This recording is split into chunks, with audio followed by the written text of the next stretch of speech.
धीरे धीरे अब घर से और कोई भी सदस्य साथ में नहीं जाता था।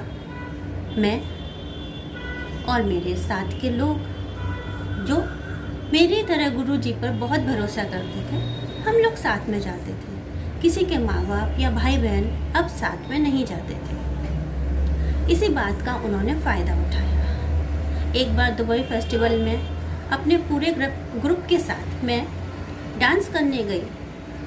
फंक्शन तो बहुत शानदार रहा। प्रोग्राम के पश्चात गुरुजी ने मुझसे कहा, सुनंदा, तुम्हारे वीज़ा में कुछ दिक्कत आ गई है, इसलिए हम लोग तुम्हें अपने साथ इंडिया वापस नहीं ले जा सकते। मेरा एक दोस्त यहाँ पर है, तुम उस घर में रुक सकती हो। उसकी पूरी फैमिली है, तुमको यहाँ पे कोई परेशानी नहीं होगी। कुछ दिनों के बाद दूसरे प्रोग्राम के लिए जब मैं यहाँ पर आऊँगा तो तुमको अपने साथ ले चलूँगा।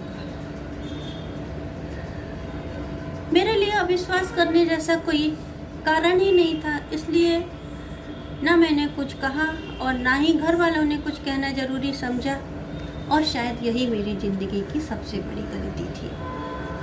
वो कैसे माँ? जिनमें ने परेशानी और उत्सुकता से भर के पूछा। सुनंदा देवी ने उसकी बात पर ध्यान नहीं दिया। वो लगातार बोलती ही जा रही थी। ऐसा लग रहा था जैसे वो आज अपने भीतर का सारा गुबार निकाल देना चाहती है।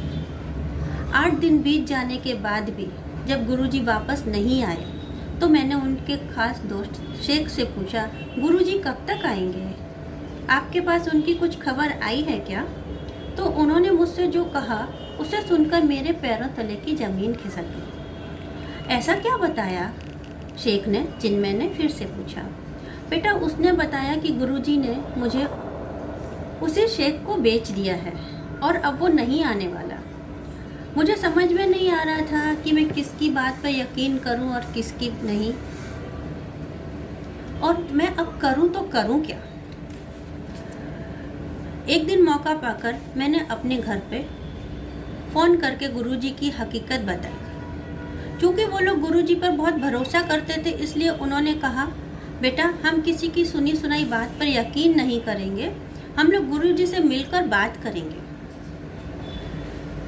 और जैसा भी होगा वहाँ से तुमको लाने की कोशिश करेंगे। तुम चिंता मत करो, अपना ध्यान रखना, हम लोग जल्दी सब पता करके तुमको फ़ोन करेंगे। मैंने माँ को फ़ोन करने के लिए मना कर दिया था और बोला था कि मैं मौका देखकर सही समय पर तुमको खुद ही फ़ोन कर लूँगी। 4 दिन के बाद जब मैंने फ़ोन किया तो माँ के तेवर बदले हुए थे। उन्होंने मुझे डांटते हुए कहा कि गुरुजी पर इल्ज़ाम लगाते तुझे शर्म नहीं आई? ऐसा क्या देखा था तूने उस शेख में जिसके लिए गुरुजी की इतनी बेइज्जती कर दी? अरे वह तो गुरुजी भले इंसान हैं, इसलिए उन्होंने यहाँ पर किसी को कुछ नहीं बताया, नहीं तो तुमने तो हम लोगों को कहीं मुंह दिखाने लायक भी नहीं छोड़ा था। हम लोगों को ये सच्चाई बताते बताते गुरुजी की तो आंखों में आंसू आ गए थे। वो तो इतने भले लोग, तू पे फिर क्यों नहीं मानी और तुझ पर इतनी बेशर्मी चढ़ गई? इंडिया में क्या लोगों की कमी थी? आज से हमें फ़ोन करने की कोई ज़रूरत नहीं है। यह रास्ता तूने अपनी मर्जी से चुना है, तो अब अच्छा हो या बुरा हो तू ही जाने। मेरे लिए तो उसी दिन मर गई थी जब तूने अपने गुरुजी की बेइज्जती की थी, और तुझे तो पैसा प्यारा था ना, वह तुझे मिल गया, अब तू वहाँ पर रह। उन्होंने मेरी एक बात भी ना सुनी। उस शेख और उसके दोस्तों के लिए नाचने गाने के सामने नाचने गाने के अलावा मेरे पास और कोई चारा नहीं था। बेटा, अब आगे मत पूछना वह 2 साल मैंने किस तरह गुजारे। शेख के दोस्तों में एक सुहास नाम का शख्स भी था जो मुझे उस दलदल से निकाल कर भारत ले आया, मुझसे शादी कर ली और एक नई जिंदगी दी। माँ बाप ने तो मुझसे पहले ही रिश्ता तोड़ लिया था।